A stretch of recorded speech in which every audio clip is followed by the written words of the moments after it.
김용남 전 의원 함께합니다. 안녕하십니까? 네, 안녕하세요. 반갑습니다. 예, 반갑습니다. 아주 댓글을 봤더니 내년 지방선거 때 김용남 전 의원 수원시장 나오냐 이런 댓글도 있고 앞으로의 계획을 궁금하신 분들이 또 있네요. 좀 계획을 가지고 계십니까? 지방선거. 연말에 한번 짜봐야죠. 머리 한번 잡아야죠. 이렇게도 피해 가시네요. 이 김용남 전 의원이 역할을 해주길 바라는 그런 목소리들이 들립니다. 예. 그러니까 뭐 하고 싶은 일도 있고 있는데 네. 뭐 새해는 기회가 오겠죠. 기회가 오겠죠. 그래요. 6개월 동안 아무 얘기 없었으니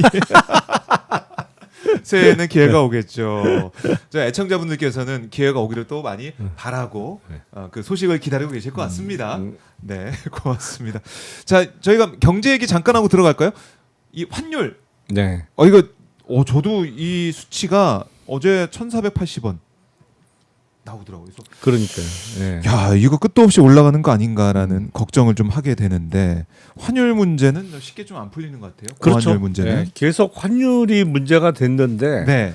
사실은 원달러 환율이 계속 오르냐? 네. 뭐 답은 나와 있는 거죠. 결국에 그 외환 시장에서의 가격 결정도 네. 수요와 공급에 의해서 결정되는 거니까. 그러니까 달러 공급보다는 수요가 훨씬 많은 거죠. 네. 근데 우리가 수출해서 많이 달러를 벌어들이고 있는데 왜 달러가 공급은 답답해요. 적고 수요는 많냐? 근데 달러 우리가 이제 상품을 팔고 버는 달러, 이른바 이제 상품 수지에서 흑자를 보는 달러의 대략 2.5배 정도가 네.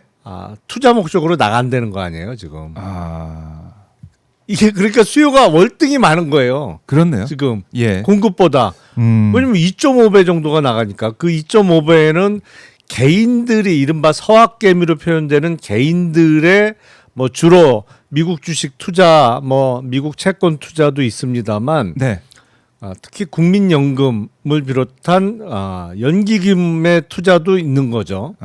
뭐 기업들의 투자도 있는 거고. 그렇죠. 그래서 국민연금과 관련해서는 국민연금이 투자를 할 때 외환시장에서 달러를 사서 투자하는 게 아니고 한국은행이 보유하고 있는 외환 보유고에서 바꿔서 갖고 나가기로 네. 하는 것이고 또 필요할 때는 일정 비율은 선물한 매도, 그러니까 달러 선물한 매도를 하고 나가는 방법도 쓰고 있고 이게 제가 보기에는 악순환이에요.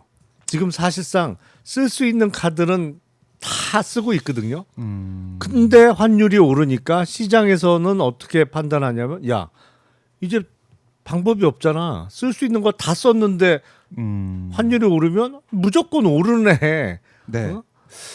그러면 갖고 있는 달러도 안 팔고 달러 수요는 계속 늘어나는 거죠. 이 가격이 오른다고 오른다고 생각하니까.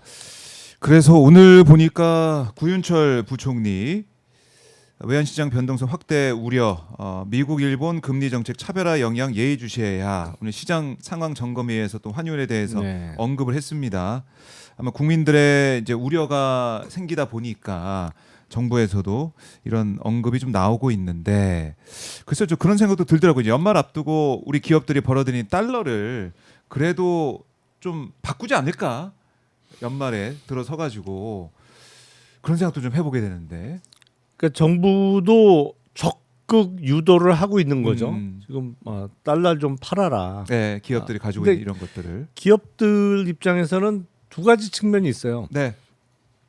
저희도 달러 쓸 일 많아요. 예. 그러니까 미국 투자를 많이 계획을 했고 이미 발표한 것도 많으니까 달러를 팔고 원화를 샀다가 다시 원화를 팔고 달러를 사서 투자하는 번거로움보다는 달러로 갖고 있다가 투자를 하겠다는 게 있고 네. 또 하나는 기업은 어쨌든 이익을 추구하는 집단이니까 달러 값도 계속 오르는데 왜 팔아요? 뭐 이런 게 있는 거죠. 그리고 달러로 갖고 있으면서 달러 예금하면 이자 훨씬 더 줘요. 뭐 이것도 있는 거고. 금리도 오히려 미국이 높으니. 그렇죠. 미국이 금리가 높으니까. 근데 가장 근본적인 문제는 우리가 경제 성장률이 미국보다 낮은데 금리는 미국이 높다는 겁니다. 뭐 당연한 건데 어떤 측면에서는 경제 성장률이 높으면 금리도 높을 가능성이 매우 높은 거죠. 네. 그러니까 이게 장기적으로 그러면 한국 경제의 성장률이 미국 경제 성장률보다 높아질 수 있느냐? 이게 관건인 거죠. 장기적인 관점에서 보면 네. 원달러 환율은. 근데 달러만 놓고 보면 그런데 사실은 전 세계 경제적으로는 지금 달러 강세는 아니에요. 그렇죠. 달러 인덱스는 지금 100 이하에서 네. 놀고 있거든요. 그러니까 그 때문에 상대적으로 지금 유로가 엄청 강세죠. 사실은 유로가. 우리가 항상 원달러 환율만 들여다봐서 그런데 네. 유로는 엄청 올랐어요 요새. 거의 1,800원 가까이 돼요. 네. 1유로가.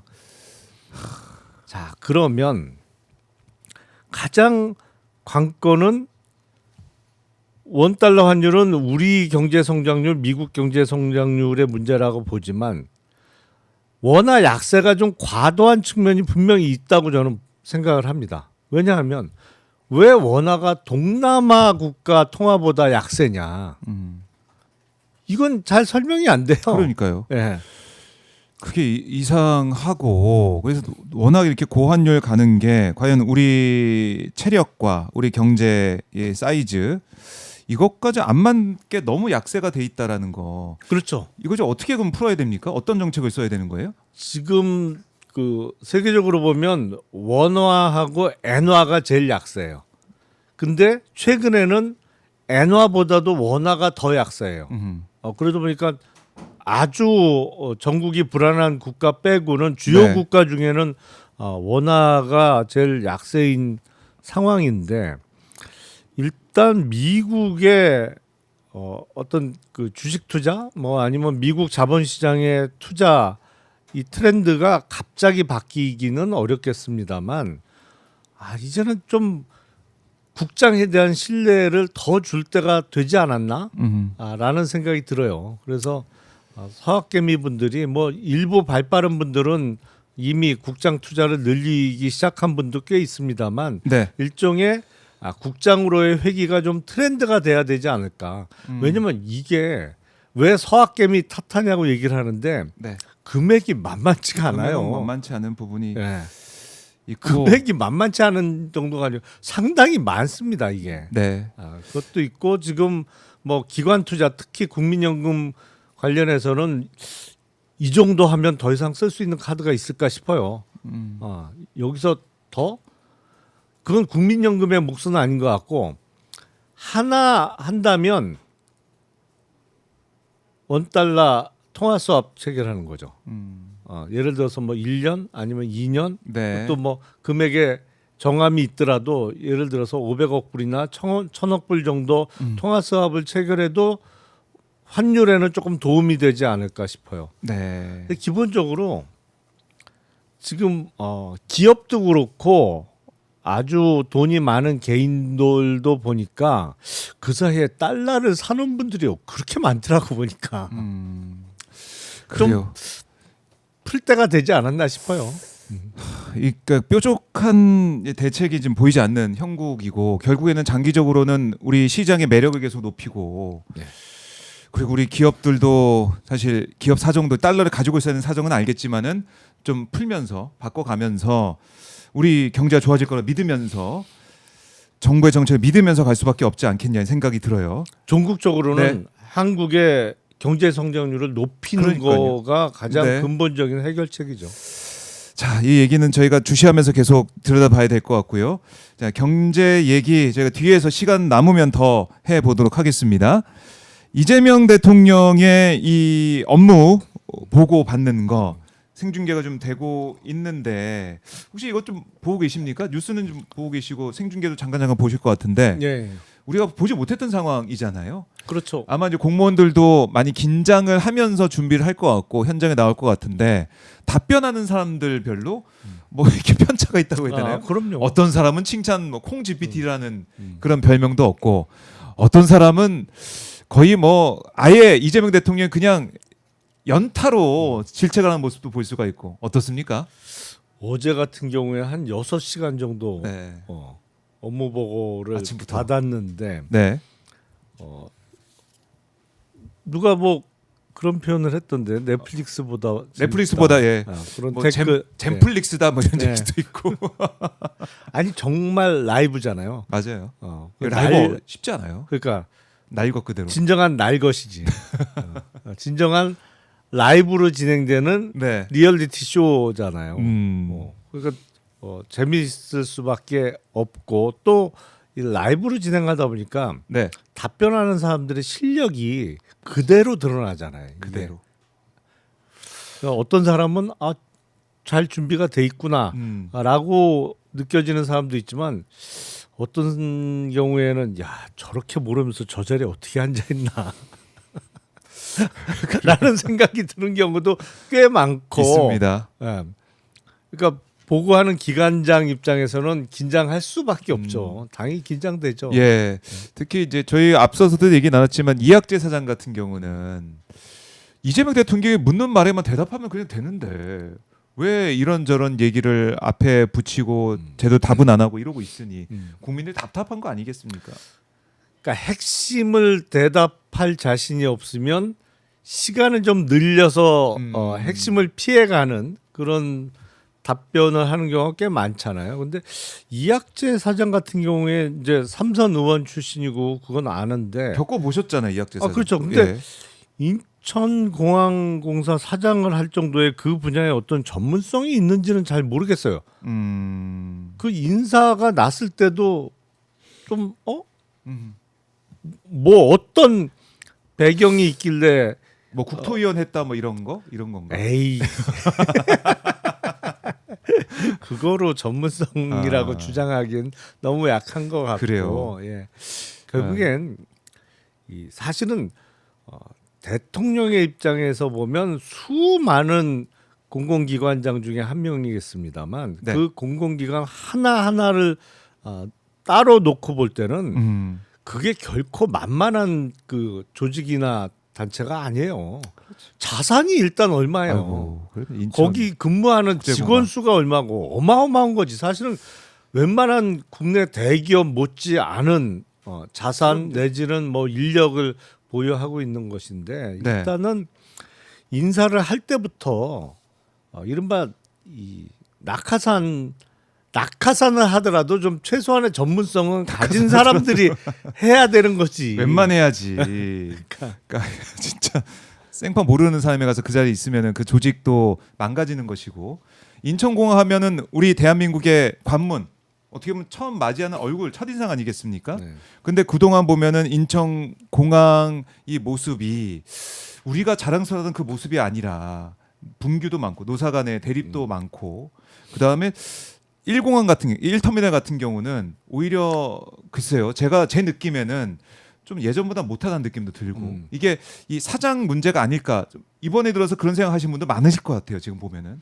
전문성이 없는 사람이 오다 보니 근데 인천공항뿐만 아니라 네. 사실은 그 여러 공사에 지난 정부에서 이루어진 인사를 보면 도대체 뭘 알지 저 사람이 저 분야에 그런 데가 어마어마하게 많아요. 네.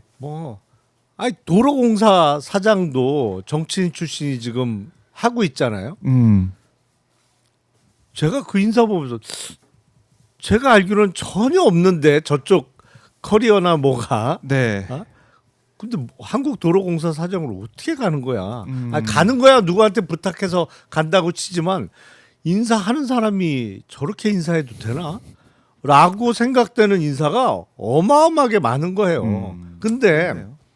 물론 이제 과거에 정권 교체 이후에 네. 그렇게 전문성이나 자질이 부족한 그 공공기관장들에 대해서 이거를 교체하려고 하는 시도를 이제 직권남용으로 의율해서 뭐 처벌한 적이 있다 보니까 못할 요새는, 수밖에 없는 거죠 요새는. 뭐 대단히 조심스러운데 네. 이게 이제 어떤 그런 강압에 의해서 물러나는 것보다 양심의 문제라고 저는 생각해요. 진짜 이건 양심의 문제 아닌가? 스스로 좀 돌아보고 예. 내가 이 자리에 있으면서 이 연봉과 이런 네. 대우를 받으면서 있는 게 과연 합당한가? 그래요. 이런 질문을 좀 스스로 해보시길 바랍니다. 뭐 연봉은 2, 3억 뭐 된다고 그런 것 같던데. 연봉뿐만 아니라 사실은 뭐 예. 여러 가지 누릴 수 있는 게 너무 크죠. 예, 누릴 수 있는 게 큰 자리다. 혹시 공항 쪽에 특화된 어떤 전문 우리 의원님께서 취직이나 공항 이용을 한때 많이 했었죠. 많이 했어.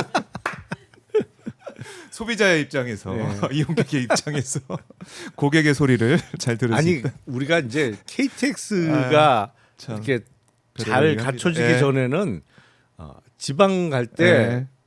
김포공항에서 많이 예. 비행기를 타고 다녔잖아요. 맞아요. 예. 그러니까 저도 옛날에 지방 근무할 때 그 탈 일주일에 수밖에- 2번씩 타는 거지 그러니까 비행기를. 맞아요. 요즘에는 KTX가 오히려 더 빠르게 그렇죠. 느껴져요. 공항이 네. 멀다 보면 그렇기 때문에 그렇지만 공항이 중요합니다. 그렇게 전문성 있는 사람이 인사가 돼야 된다 이런 생각 다시 한번 양심의 문제다. 이거 김영남 전 의원 이 양심의 문제 말씀하시게 딱 오네요. 가슴에 와닿습니다. 아 근데 그런 사례가 네. 너무 많아요. 진짜 비양심적으로 비춰지는 사례가 너무 많아요.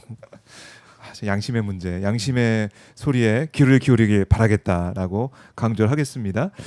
이학재 사장 글쎄요, 양심이 모르겠습니다. 그러니까 계속해서 SNS 통해서 반박하는 모습을 보다 보니까 자기 체급을 좀 키우는데 활용하는 게 아니냐.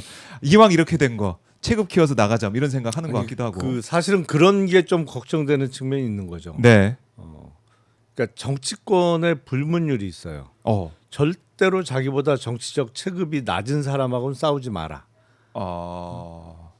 체급 그렇게- 높은 사람이 무조건 손해 본다. 네. 그게 불문율이거든요. 네. 근데 이거는 국정과 관련해서 업무 보고를 받는 자리예요. 근데 업무 보고를 받다 보면 의문이 생기는 점에 대해서 질문을 할 수도 있고 네. 뭐 문제점이 보이면 그것과 관련해서 지적도 할 수 있어요.